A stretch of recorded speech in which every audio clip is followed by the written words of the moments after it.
کچھ چیزیں ایسی ہوتی ہیں جو کبھی بھی پوری نہیں ہوتی۔ بعض اوقات ہم ہار مان لیتے ہیں، مانگنا چھوڑ دیتے ہیں، اپنی ضد کو ختم کر دیتے ہیں۔ ہاں، ہار مان لیتے ہیں۔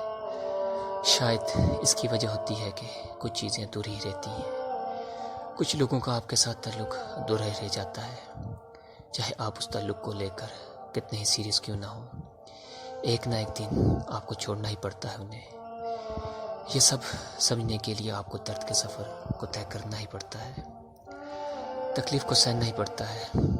آخر کار وہ مقام آ ہی جاتا ہے جہاں کوئی سوال باقی نہیں رہتا، آپ کے اندر کی بے چینی ختم ہو جاتی ہے، ہر ادھوری چیز آپ کو مکمل نظر آنے لگتی ہے، کیونکہ آپ کو سمجھ آ جاتی ہے کہ ہر کہانی مکمل نہیں ہوتی، رہ جاتی ہے۔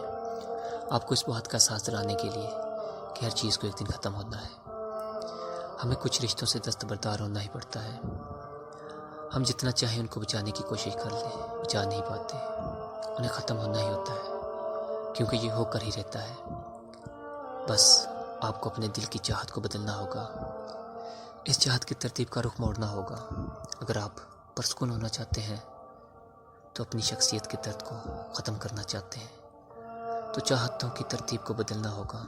اگر آپ ایسا کرتے ہیں تو آپ کی ساری چاہتیں پوری کر دی جاتی ہیں۔ ہمارے مانگنے کا انداز ہی غلط ہوتا ہے۔ ہم خیال کرتے ہیں کہ اللہ ہمیں دے اور ہمیں راضی کر دے، بلکہ ہماری کوشش تو ہونی چاہیے کہ اللہ ہم سے راضی ہو جائے۔ بادشاہ جب راضی ہوتا ہے نا تو پھر بے بہا عطائیں کی جاتی ہیں۔ مانگنے سے وہی عطا ہوگا جو مانگ رہے ہوتے ہیں، لیکن راضی کرنے سے وہ بھی عطا کیا جائے گا جو مانگا بھی نہ ہو۔ اس لیے اللہ سے تعلق کو مضبوط کریں، اللہ کے پاس صرف مانگنے کے لیے ہی نہ جائیں، بلکہ اس کو راضی کریں، پھر دیکھیں سب کچھ بن مانگے عطا کر دیا جائے گا۔